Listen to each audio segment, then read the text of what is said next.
Students, welcome back to our channel Path To JRF. I am Quazi, your English teacher for UGC NET Paper 2 English.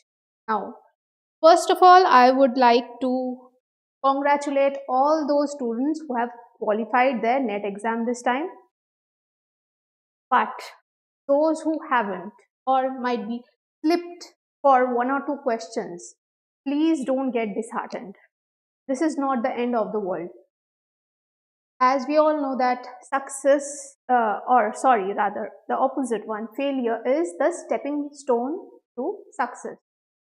তাই ডিসেম্বরের পরীক্ষাটা যারা অনেক পরিশ্রম করেও কোনোভাবে স্লিপ করেছেন বা অনেকে আছে যারা জেআরএফ অ্যাসপিরেন্ট নেট পেয়েছেন জেআরএফ পাননি, so for them I'll say this is your opportunity, this is the time, work hard because your hard work never leaves you alone. You'll get back to it once or the other anytime in your life.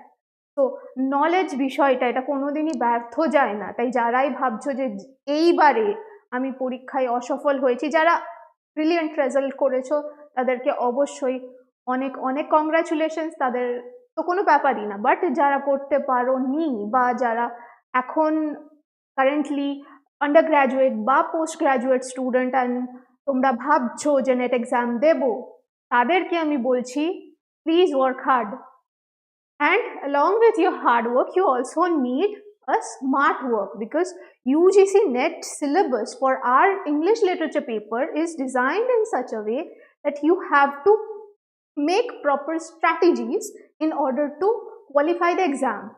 If you have seen the syllabus, you only have broad categories like under British drama, under British age, you have poetry, you have drama, you have fiction, you have non-fiction. But under that, what you have to study, that's never mentioned. So you can expect any type of questions. And now with your changing patterns in the question paper, it's no more just purely objective. What do we think? We have MCQ questions, that means it will be purely objective. But no, NET is changing its pattern. So we also need to adapt to it. Just superficial knowledge will not help us anymore. In-depth knowledge is the current need of the hour, and the students who don't have that in-depth knowledge might find it very, very difficult to qualify the NET exam. So those who of you are planning to sit for the June session, it's high time start preparing without wasting any further time. যারা first time aspirant বা something of that sort, they will of course prepare it properly. But those who had failed in the recent one, many students have got this disheartening feeling after this difficult exam. But you have to change with the pattern now. So this is the time that you work hard. সময় নষ্ট না করে একবারের জন্য নিজের সম্পূর্ণ পরিশ্রমটুকু দাও, and see that how you perform in your next time. I am sure you will do it very nicely next time, June session. এবার আমি অতটা কনফিডেন্স আমার মধ্যে থাকা উচিত যে আমি পরবর্তী সেশনটা যাতে ভালো করে ক্লিয়ার করতে পারি। I need to go to the exam with that confidence যে আমাকে সাবজেক্টিভ ও যে কোনো question, of course there is a limit to my knowledge, but still I am well prepared both in paper 1 and 2. I am telling this repeatedly.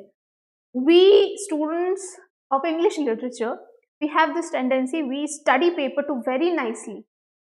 If you are very good with paper 2, I am telling you, NET is not very difficult.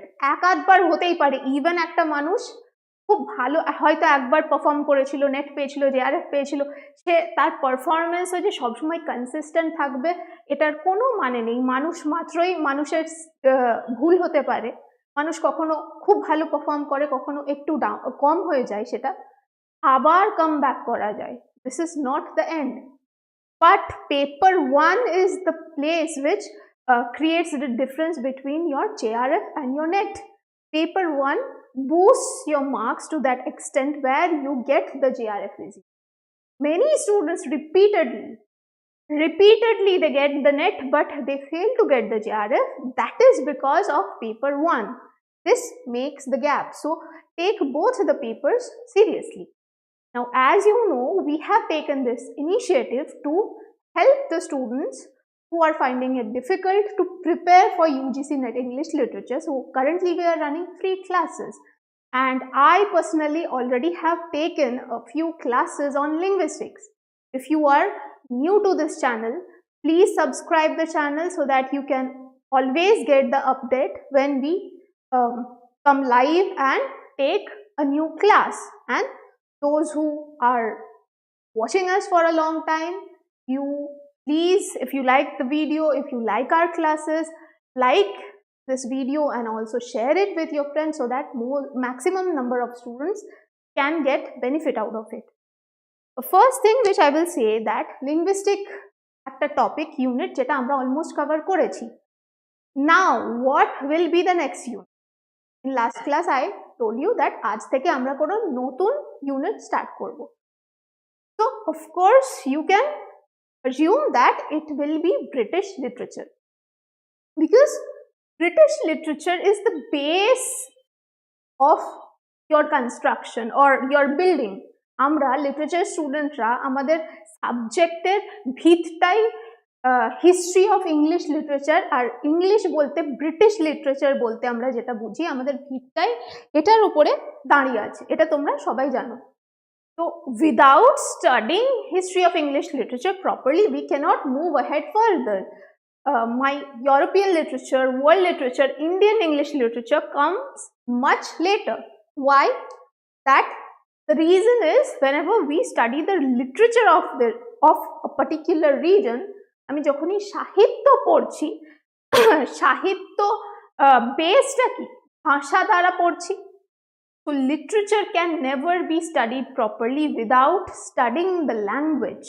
From where did the English language come into being? We need to know that. I have personally seen in students there is a tendency to just ignore history of English literature. They just love to, or rather do study the poems, the novels or the plays which are there in their syllabus, but they just don't like to study history of English literature. But I'm telling you, that is the most important area which you need to study, because if you ignore that, you'll not be able to relate. We as English literature student see literature in a very different perspective as someone who is not into literature. Just like সাহিত্য এমনই একটা জিনিস, যে কোনো মানুষের মধ্যে এই গল্পের বই পড়তে ভালো লাগা বিষয়টা আমরা খুবই শুনে থাকি, বাট আমরা সাহিত্যে শুধু গল্পের বই পড়ি না। আমাদের কাছে সাহিত্য একটা গল্প নয়। অন্য মানুষ ভাবে লিটারেচার পড়ছে, এ তো গল্প পড়ছে, এর সাবজেক্ট খুবই ইজি, এ একটা গল্প পড়ে বানায়, তার কি আছে গল্পতে একটা সামারি লিখে দেয়, উত্তর লিখে দেয়, that's it. But we as literature students we know that this is not the truth. আমরা গল্প বানিয়ে পড়ছি, this is a very wrong conception of our subject itself. Why? What is happening? Because it is one of the most important subjects of humanities. মানে we as humanities students have the responsibility of portraying what is happening in our society. Of course there is another perspective to it, art for art's sake.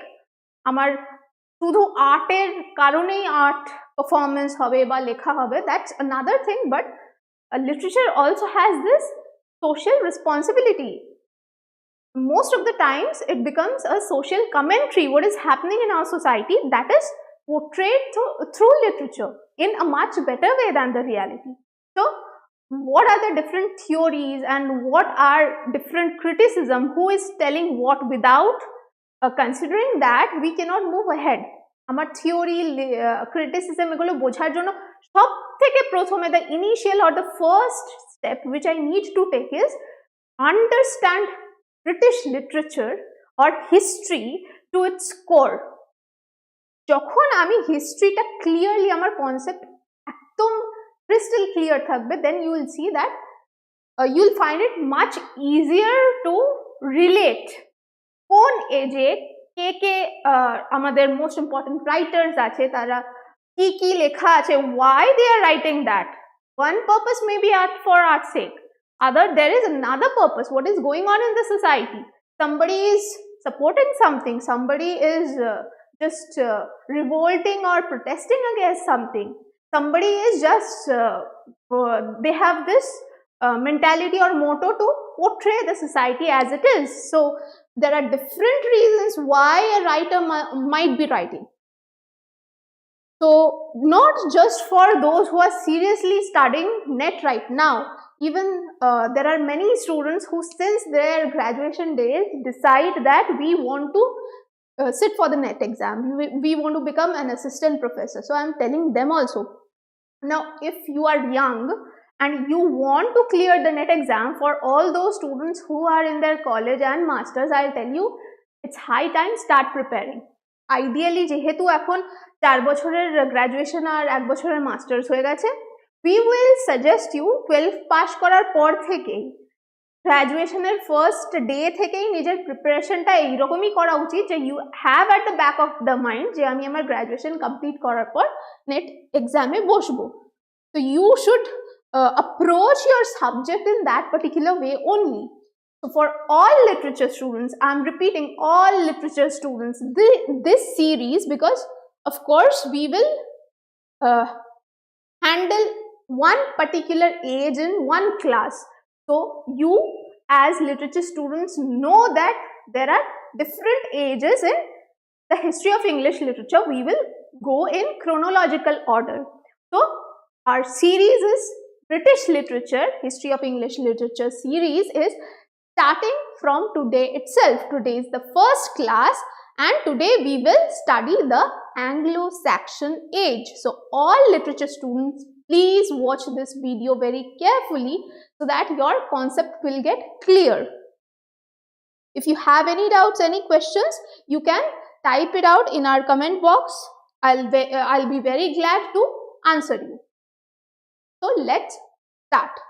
এবার আমরা সবাই জানি যে England একটা দেশ, সেটা ইউরোপে অবস্থিত. নাও ইংলিশ ভাষাটার যদি আমি কথা বলি, the English language is a much younger language compared to other European languages that you might know, or maybe you might not know. Today you will know it very clearly. আমাদের English ভাষাটা কিন্তু অন্যান্য European ভাষার তুলনায় অনেকটাই নতুন, and many other European languages have influenced this language in many different ways. So now let us talk about the formation of England. How did England come into existence and which all tribes settled in this particular country? Anglo-Saxon history and Old English language and literature. So in today's class, we will not just study the literature of Anglo-Saxon age, but we will also study the language development of English as a language. So we know this.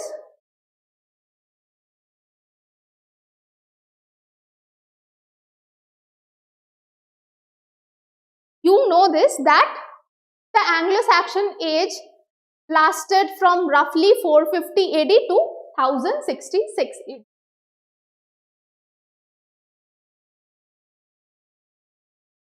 From 450 AD to 1066 AD. And what happened in 1066 AD? 1066 AD তে Anglo-Saxon age কেন we consider that it ended? Definitely একদিনে তো একটা particular age পাল্টে যেতে পারে না, it takes a lot of time, but this date is important because it marks the date of Norman conquest.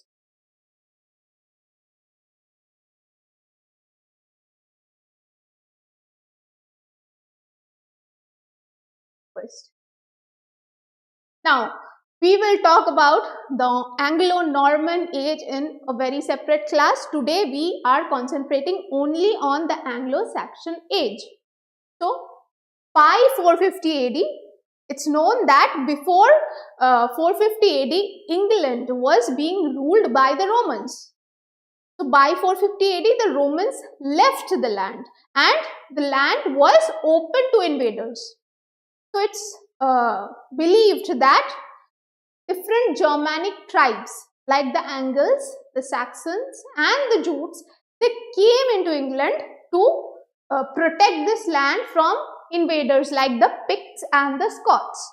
But after they came, they settled in this region, and all these tribes, they made the Anglo-Saxon tribe of England.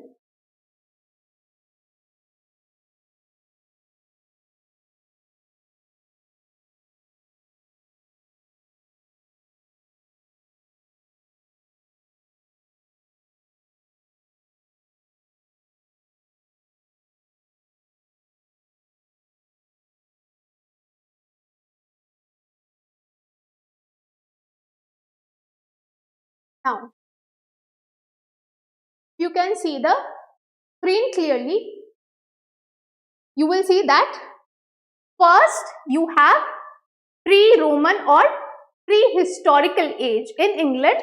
Initially, the Romans were ruling. As I told you just now, Romans ra এতদিন ইংল্যান্ডে রাজত্ব করছিল, but by 450 AD the Romans left.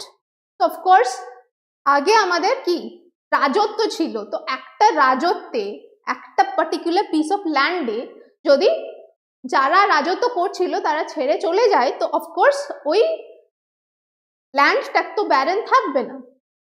So other people from Germany started coming into this land. Anglo-Saxon period is from roughly 450 AD to 1066 AD.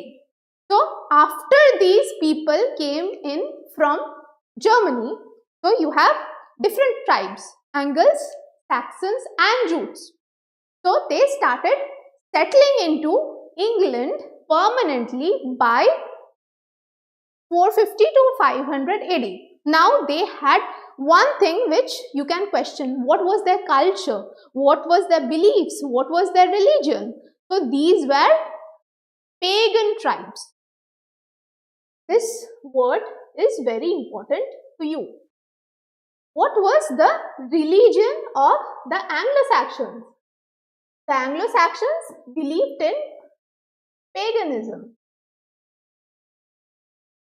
They were pagans. Remember, what is the religion which was very much prevalent in this age in Europe? It was Christianity, of course, but these Germanic tribes, they were not Christians initially.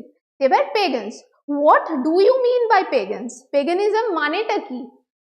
They used to worship nature and all sorts of natural powers, like you can worship the sun, you can worship the tree, you can worship the moon. So they were not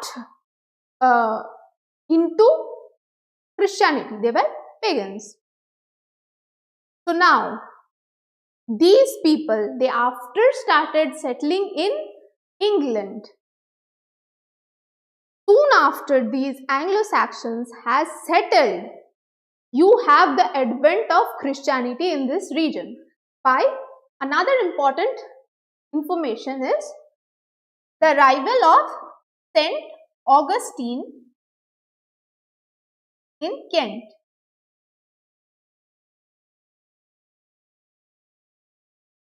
Saint Augustine arrives in Kent by 597 AD. This date is again very important for you. By 597 AD, Saint Augustine arrives in Kent. So now you can understand that slowly Christianization starts. These Anglo-Saxons initially believed in paganism, but slowly they are moving towards Christianity. If you read the literature of this age, you will see that most literature produced during this age, they are a mixture of pagan elements and Christian elements. Christianity একটা ধর্ম, তার বিশ্বাস কি, তার culture কি, এবং পেগানিজম বলতে আমরা যেটা বোঝাই এরা ছোট ছোট ট্রাইবসে থাকতো অ্যাংলো-স্যাক্সনসরা। They did not have belief in these what to say Judo-Christian ideas, Abrahamic religions. So era ki korto, they used to fight. They were very good warriors. Being a fighter or a warrior, heroism is a very important characteristics of these Anglo-Saxon peoples. So they used to worship nature, but their ways were very much different from Christians. So in most of the literature produced in this Old English age, be it Beowulf, be it the Dream of the Rood, or any other poem or prose, you will see a mixture of the pagan culture and the Christian culture. This is a very important feature or characteristic of the Anglo-Saxon age.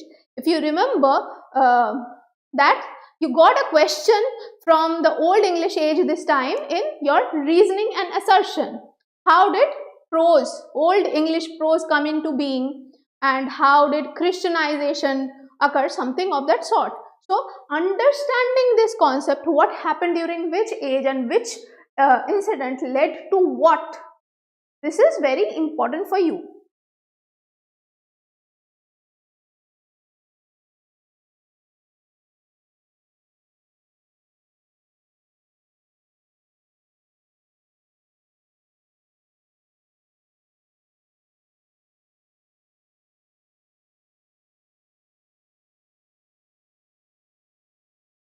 Next.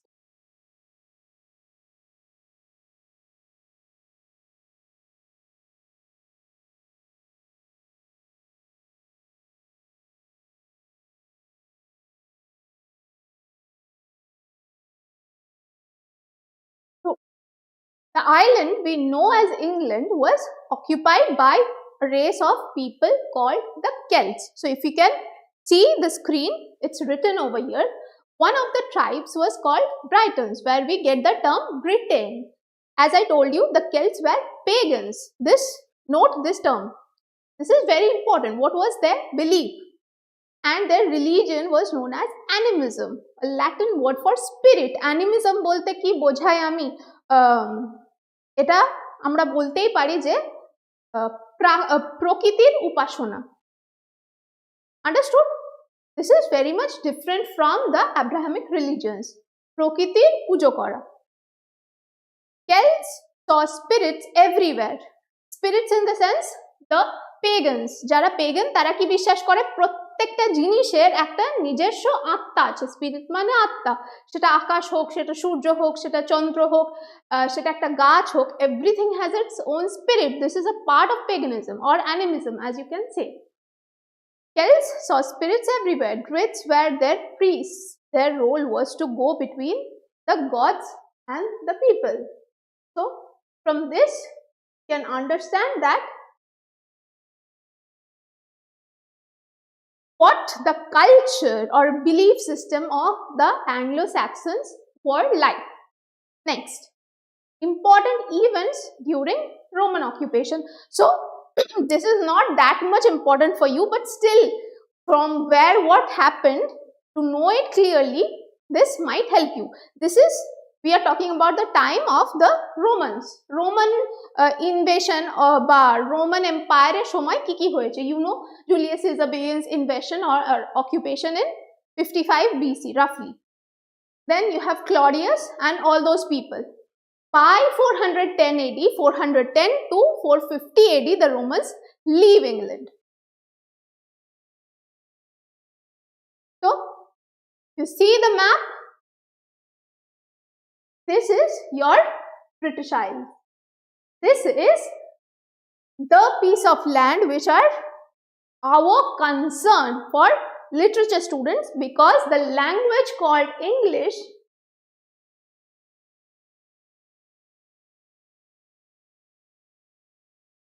born in this particular region.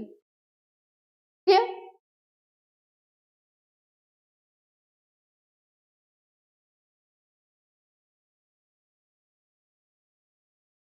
Again, 400 to 450 AD, Angles and Saxons, Angles or Saxons, however you want to pronounce it, invade from Baltic shores of Germany and the Jutes invade from the Jutland Peninsula in Denmark. তার মানে বুঝতে পারছি যে Germany আর Denmark এই দুটো area থেকেই আমাদের অ্যাংলো-স্যাক্সনরা initially ইংল্যান্ডে আসে. They were totally different from the Romans and all the Roman elements in Britain were destroyed. So, and these Anglo-Saxons were very much different from the Romans.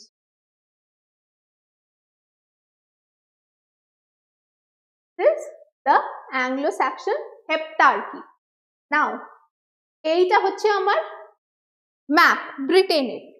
Now, আমাদের যেমন if we consider India is a country and we have many states and union territories within the country because a large piece of land cannot be controlled by one person. So, if you divide that land into different provinces or states, it will be easier for you to maintain peace and harmony.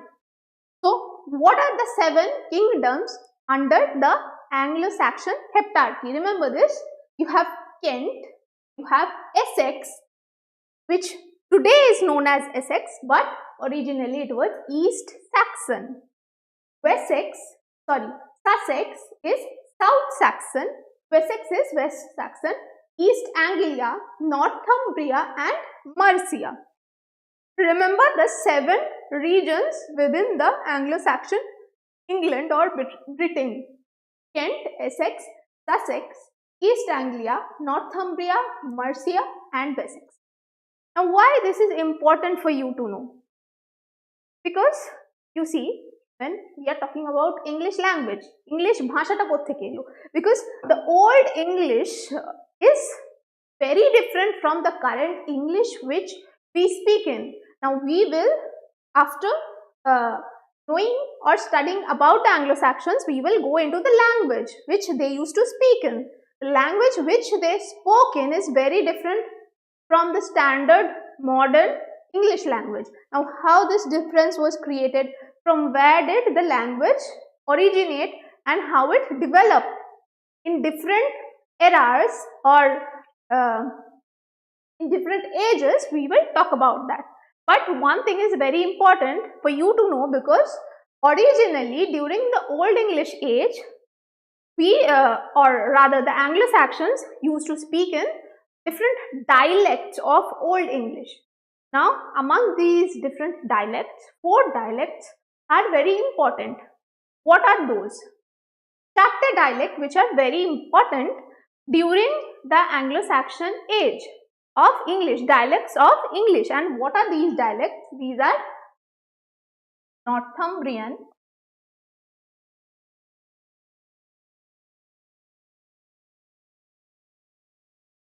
we have Mercian,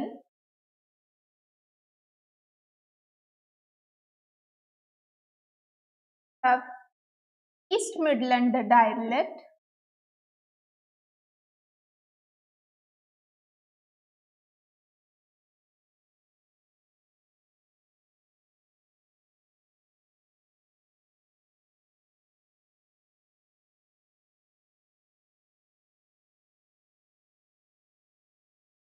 Kentish. So, see, you have Kent. কেন্টে যে ভাষাটা, যে উপভাষাটা, যে চলতি ভাষাটা ইংলিশের, old ইংলিশের ব্যবহার হতো, সেটা কেন্টিশ। নর্থাম্ব্রিয়ান, মার্সিয়ান আছে, আর ইস্ট মিডল্যান্ড আছে।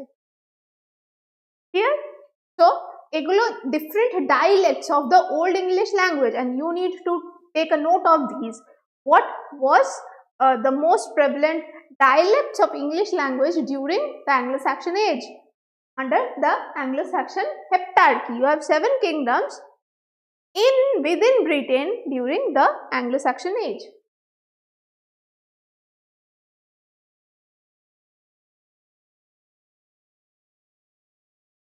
As I had told you, the Anglo-Saxon kingdoms were originally pagan, but Saint Augustine arrived in Kent by 597 AD and begins the conversion of the Anglo-Saxons. So, slowly from being pagan, they moved or shift towards Christianity.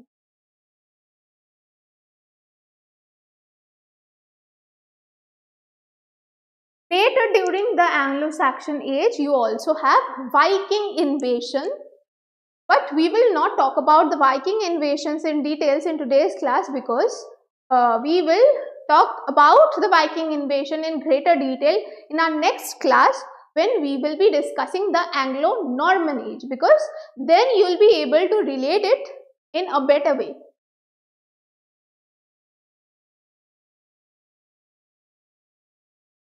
For now, you only need to know this, that even after the Anglo-Saxons have come into England and they have settled down, but still the war for power remains.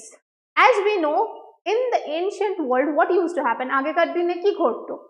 একটা রাজা থাকাকালীনও ক্ষমতা লোভ এমন যে even if we know এই মুহূর্তে ইংল্যান্ডের শাসন ব্যবস্থা আছে, তবে অন্যান্য যারা আশেপাশে ইউরোপের অন্য ক্ষমতারা তারা কি ছেড়ে দেবে? তারা কি কোনোই চেষ্টা করবে না? এত একটা ইম্পর্টেন্ট এরিয়ার উপরে দখল নেওয়ার চেষ্টা করবে না?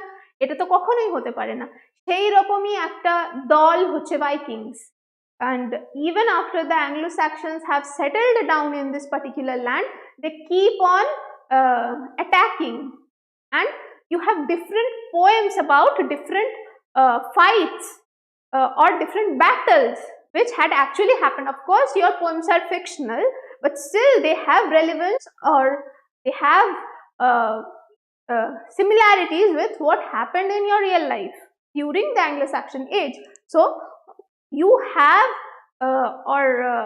if you read, you will see that the Anglo-Saxons during their reign, they had seen or witnessed a lot of Viking invasions against whom they have fought many times, and many times they have won, and there were many times when the Anglo-Saxons lost to the Vikings. Battle of Malden is one such story of where the Anglo-Saxons lose to the Vikings. So the most of the literature during this period has some kind of relevance to the history. Now the literature of this period, as you know, is not that much vast. এই সময়কার সাহিত্য কিন্তু সীমিত, হাতে গোনা পাওয়া যাবে, but যেগুলোই আছে all those are very important for us. By definition, Vikings were seafaring explorers, traders and warriors, Scandinavian during the 8th through 11th century. So if you see the world of map of Europe properly, you will see that there are few Scandinavian countries. You have Norway, you have Finland. So the Vikings came from these regions. They were very strong and they were very good warriors, again, who were fit to fight against the Anglo-Saxons, and most of the time they spent in seas, in the water bodies only. Oddly enough, the Anglo-Saxons were not much different from the Vikings. Again, I just told you, Anglo-Saxons আর এদের মধ্যে খুব যে বেশি পার্থক্য ছিল তা না, দুজনেই সমান সমান, but still they were Scandinavian invaders. Their original or ethnicity was different. These people were Germanic, and the Anglo-Saxons, the Vikings, they belong to the Scandinavian regions. However, when the Viking raids began around 787, the Anglo-Saxons were different culturally from the Viking invaders, still pagan.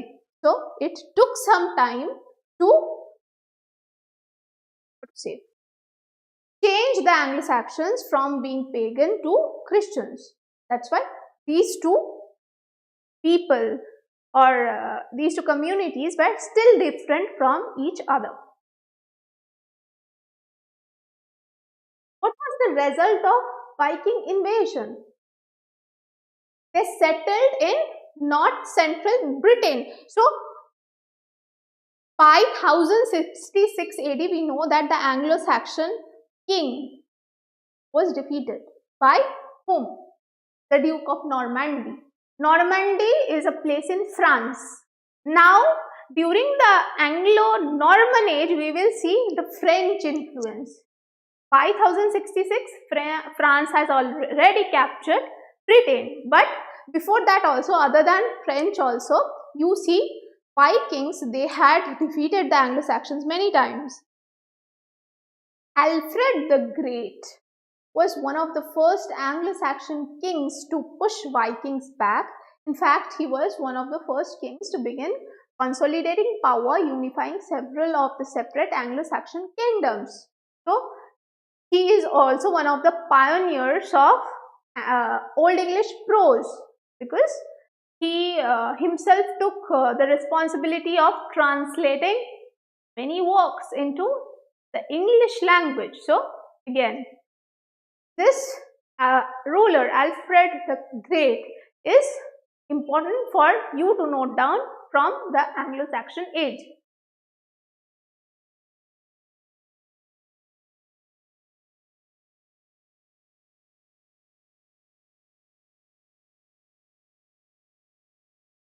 Now, this concept is clear in your mind that how early England was created. আমি এতক্ষণ ধরে যেটা বলছিলাম তাতে at least তোমাদের মাথায় এই বিষয়টা ঢুকেছে যে ইংল্যান্ড ইনিশিয়ালি কি করে তৈরি হয়েছিল।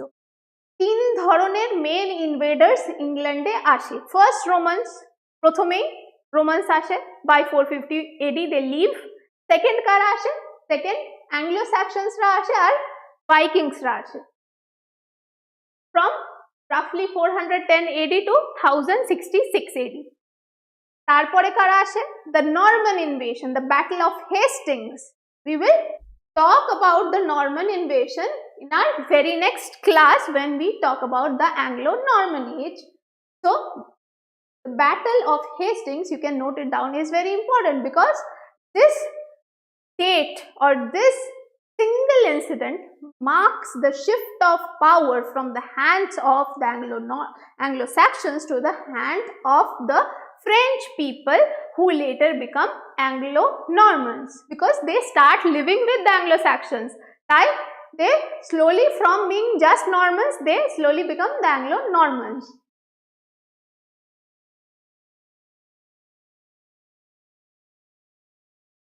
What all language did they bring with them? How? Now, after this, we will discuss how was the language created. With the Romans came Latin. So first of all, which language has influence over English? Latin has. These people brought with them the German language. So next, German language has a lot of influence over English. What did the Normans bring with them? They brought French with them. So, the next language which has immense influence over English is definitely French.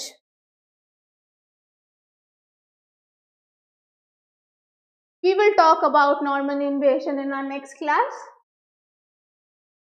Not talk about it in details in today's class. If you want to take a note of it, please do take.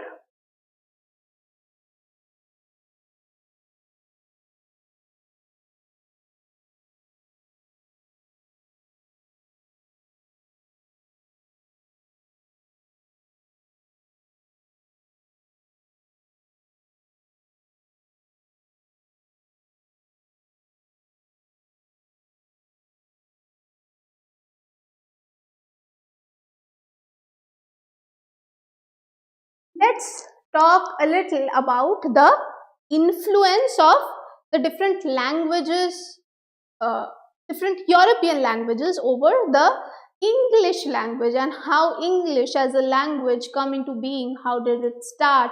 How did it originate, rather, I would say, and how did it develop through the ages?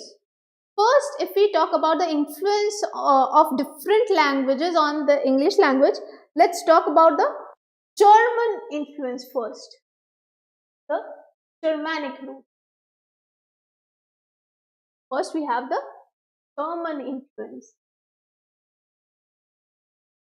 Primary foundation of English lies in its Germanic origins, because this who were the Germans? The Anglo-Saxons, and this is the time when England or English started blooming. You can rather say that the birth of England as a distinct entity or distinct land originated during the time of the Anglo-Saxon. And similarly, English language also was starting to bloom during this particular age only. So,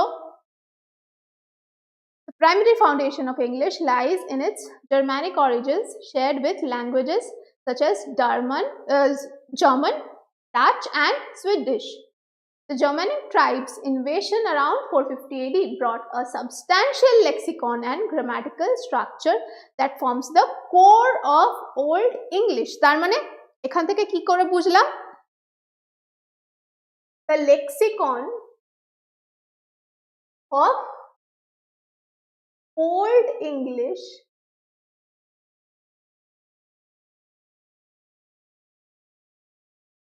originates from Germanic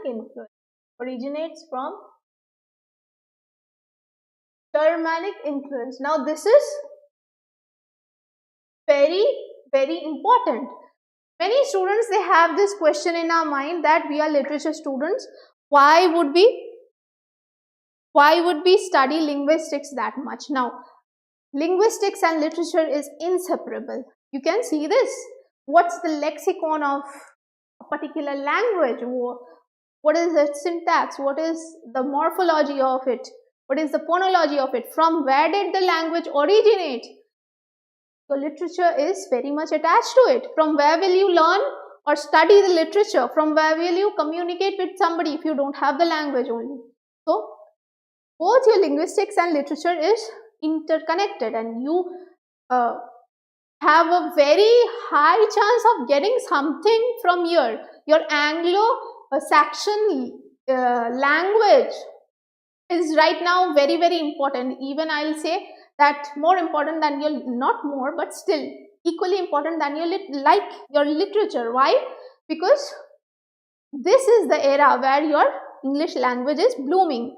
It's developing. So the language of the history of language of this era is equally important like its literature. Keep this in mind, and there is high chance you might get some question from here. I'm not talking about Anglo-Saxon literature, Anglo-Saxon language. এখান থেকে একটা sure short question কিন্তু June 2026 সেশনে আসতেই পারে।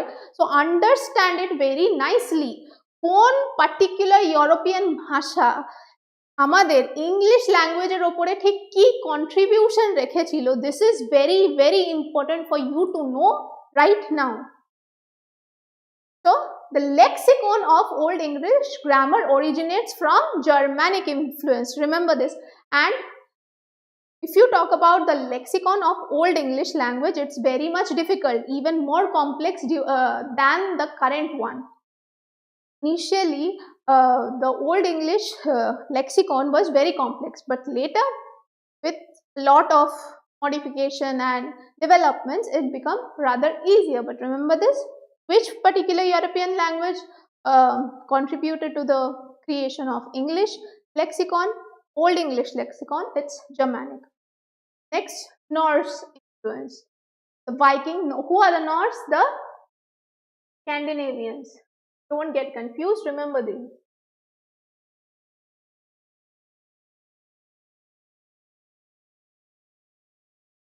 Viking invasions introduced Old Norse elements in Old English, contributing to vocabulary expression and grammatical simplification. So, initially your Old English lexicon was very complex. With the influence of the Nordic languages, Scandinavian countries or the Nordic countries, with their language, your vocabulary increased to a great extent, and also their influence helped the grammar to become easier. তাহলে আমার Norse influence থেকে কি আসছে? Norse influence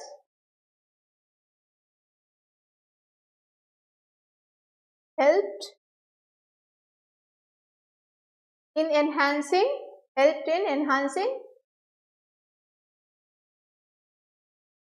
English vocabulary English vocabulary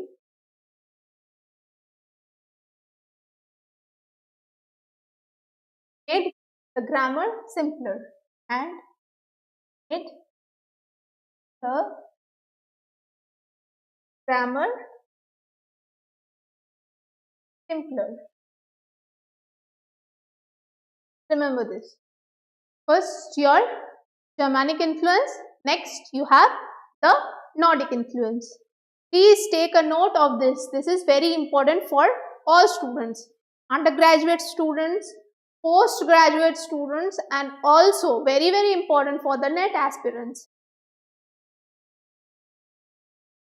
Next, you have the Norman French influence. Now, again, France was also a big kingdom back then. Still it is now. So, one portion of France is Normandy. Different areas might differ in their language. So, which French influence was there on England? It was Norman French.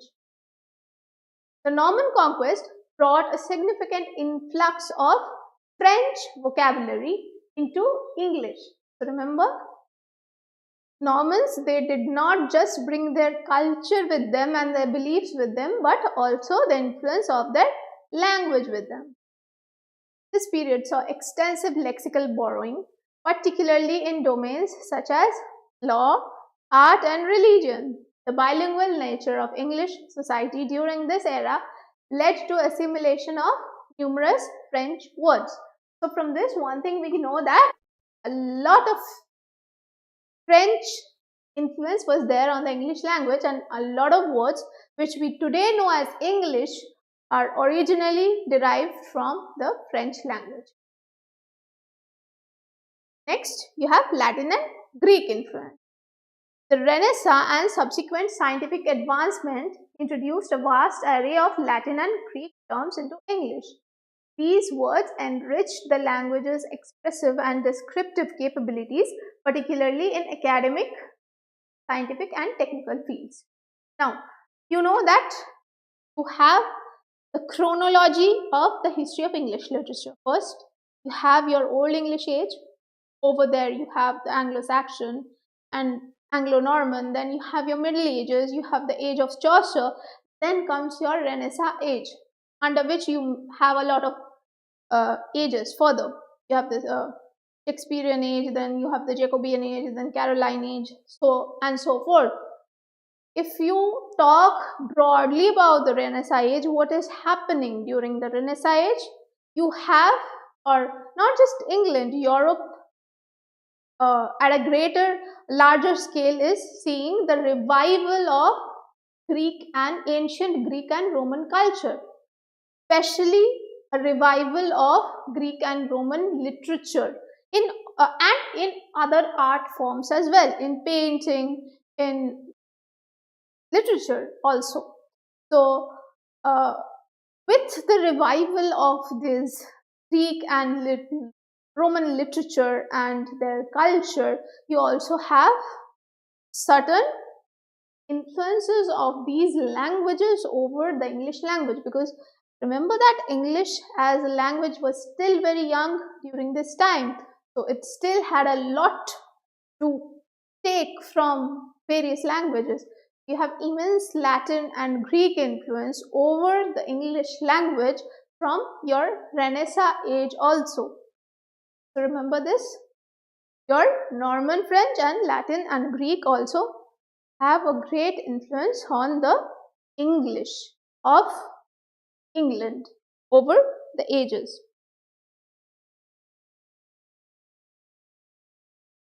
Next, till now we have spoken a lot about the history of English literature and language. We have talked about the society, the history, and a lot of stuff. Now let us move into literature. What all literature were produced during the Old English era. First, let us divide it into categories. Now, literature students, you know that during the Old English age, you had two different types of, or rather genre of literature, distinct genre if we say. First is that of the poetry. Next, another one is that of the prose. Clear? So let us first talk about the poetry. Poetry is further divided into different subgenres. You have heroic poetry, you have religious poetry, you have elegiac poetry. Then again under prose you have chronicles and all those things. So first, let us talk about epic and heroic poetry. So what do you mean by epic? Or epic in itself means a heroic poetry which is written in a grand style, isn't it? So, and it's a poem, it's in a poetic form. So what is the major English epic produced during the Old English age? It is Beowulf. Whenever we talk about literature of the Old English age or Anglo-Saxon age, you just cannot start talking about it without talking about Beowulf. It is the most important, or rather you can say it's a cult in history of English literature.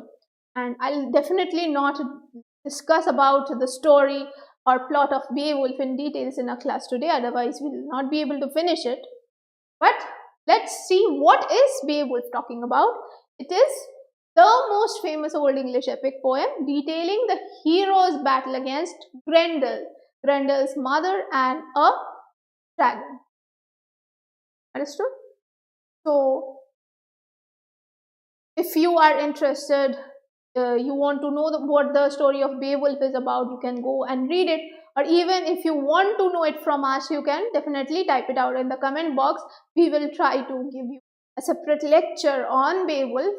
But one thing which is very important or interesting to note, as I told you previously also, this in various manners, in various ways, depicts the way of living, the culture, which was very much prevalent during the Anglo-Saxon age. Now, who is the author of this particular text? We don't know. This is the same thing goes with most of the works or most of the literature produced during the Anglo-Saxon age, because we did not have printing press back then during the Anglo-Saxon age. So most works were either lost or they remain with us anonymously. And there are different editions also. You will find a lot of different versions of Beowulf. Initially, it has a more of pagan influence, pagan elements. But later, in later editions, you will see that there is a mix of pagan elements and Christian elements. So Christianization in the pagan culture is very much prevalent, or you can see that in these literary works as well, among which Beowulf is the most important. Then you have different battles, the Battle of Maldon, the Battle of Brunanburg, you have the Battle of Field and Walder. These are talking about the heroic nature or the nature of chivalry. The Anglo-Saxons were very much into war and how brave they were. This feeling of warrior, all of these are very well portrayed in these various poems, and they are also important from the perspective of history. Why? History perspective theke why these are important? Because they today let us know what was happening back in this particular region during that era. Next, we will talk about religious poetry. So, now one thing, আমি এখনই যেটা বললাম যে most of the works which were produced during the Anglo-Saxon age, we know nothing about their authorship. So maximum are today produced anonymously. But there are two personalities to whom we can associate the different poems during the Anglo-Saxon era. One is mentioned over here. One is Caedmon. One is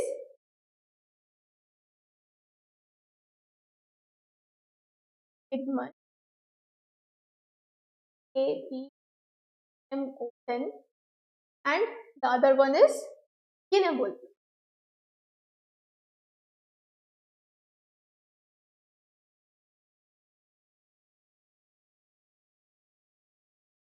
Dream of the Rood.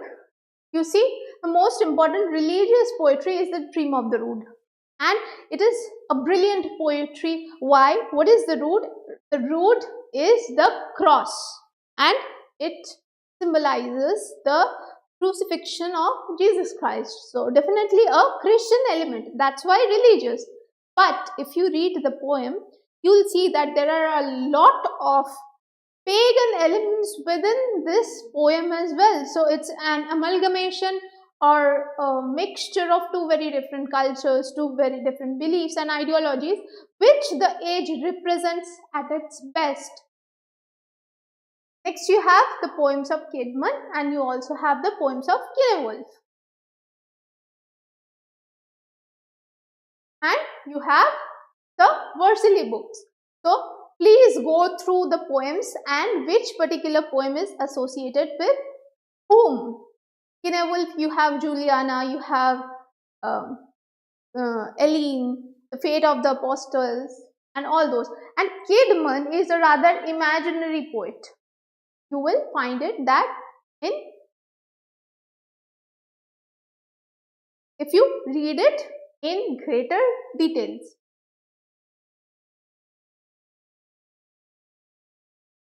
If I just keep on telling you stuffs and you don't work on your own, that will not do, because otherwise you will not learn anything. So I am giving you this task.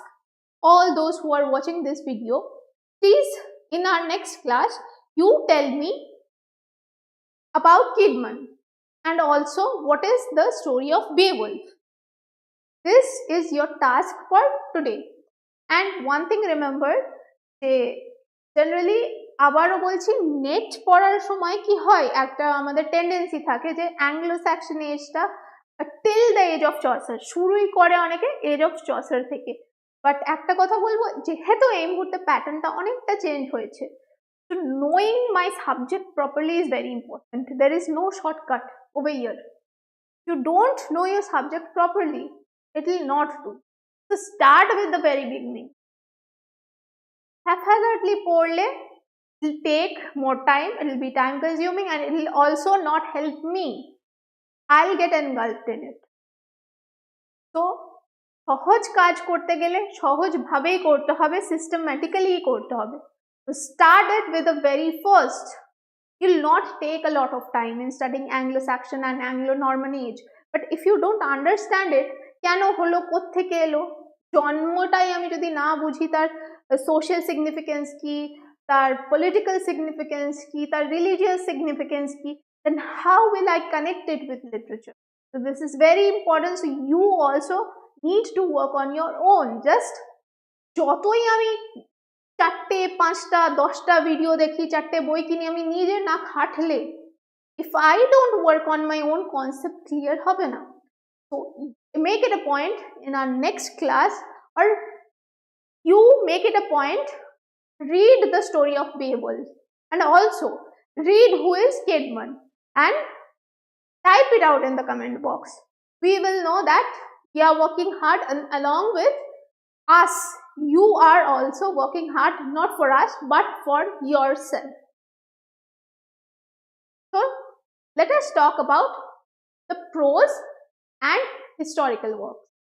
So in prose, the Anglo-Saxon chronicles are very important, which consist of the historical documents.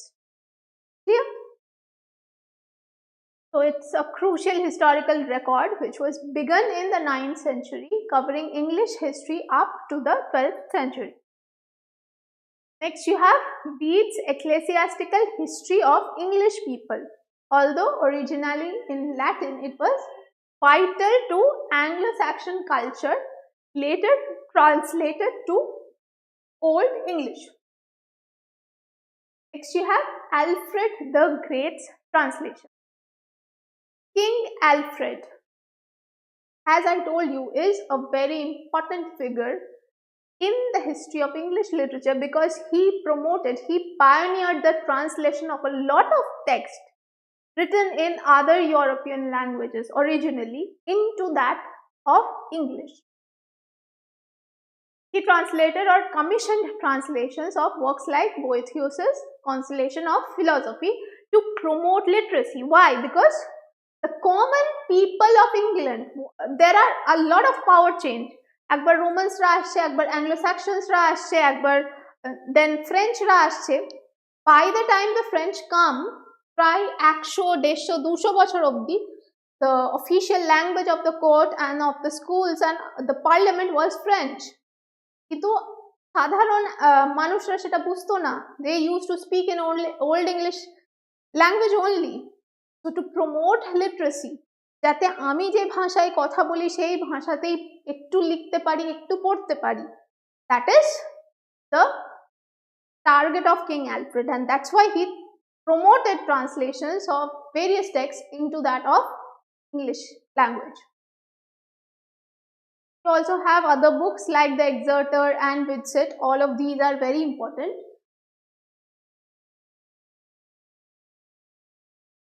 So under your poems, you have your elegies as well.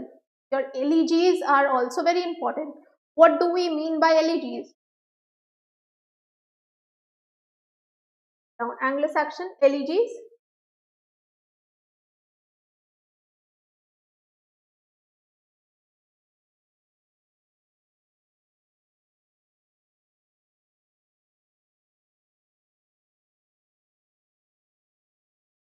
You have Wife's Lament. This is one of the most important elegies. Elegy মানে বলতে আমরা কি বুঝি? Elegy মানে হচ্ছে mourning for the death of somebody near. যখন আমরা খুবই কাছের কোনো মানুষের মৃত্যুতে দুঃখ প্রকাশ করে একটা কবিতা লিখি, then it becomes an elegy. So you have very famous, very important Anglo-Saxon elegies also. Among them, Wife's Lament is a very important one. Please take a look at the other elegies which have been written during the Anglo-Saxon age.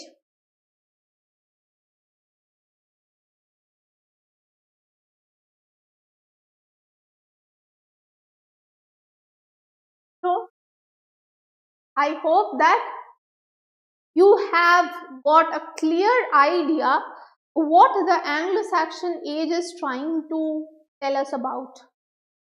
If you have any doubts, please first go through the entire video properly. Try to understand it.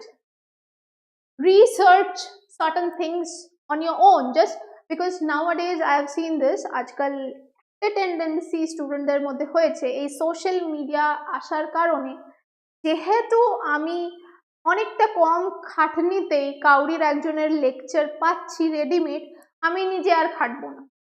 সেভাবে কিন্তু খুব বেশি knowledgeable হওয়া যায় না। যে ঘেটে চারটে বই ঘেটে পড়ে নিজে কিছু করছে, তার যে সাফল্যটা আসবে সেটার কিন্তু কোনো তুলনা হয় না। So yes, of course, lectures, teachers, professors are there to help you. টিচাররা সাহায্য করার জন্য থাকে, কিন্তু তারা স্পুন ফেড করাতে পারে না। If you don't help yourself, they have nothing to do. সেই জন্য একটা ক্লাস শোনার পরে নোট ডাউন করার পরেও নিজের রিসার্চের কিন্তু কোনো বিকল্প হয় না। Try to help yourself, and even after that, if you have any doubt, you have any question, definitely you can drop it in the comment box. We will be very happy to help you. And I will have regular classes on Friday and Monday 7 p.m. So please stay tuned to the channel if you want to get the maximum benefit. If you have any questions, you may ask me now, or I'll end the session for today.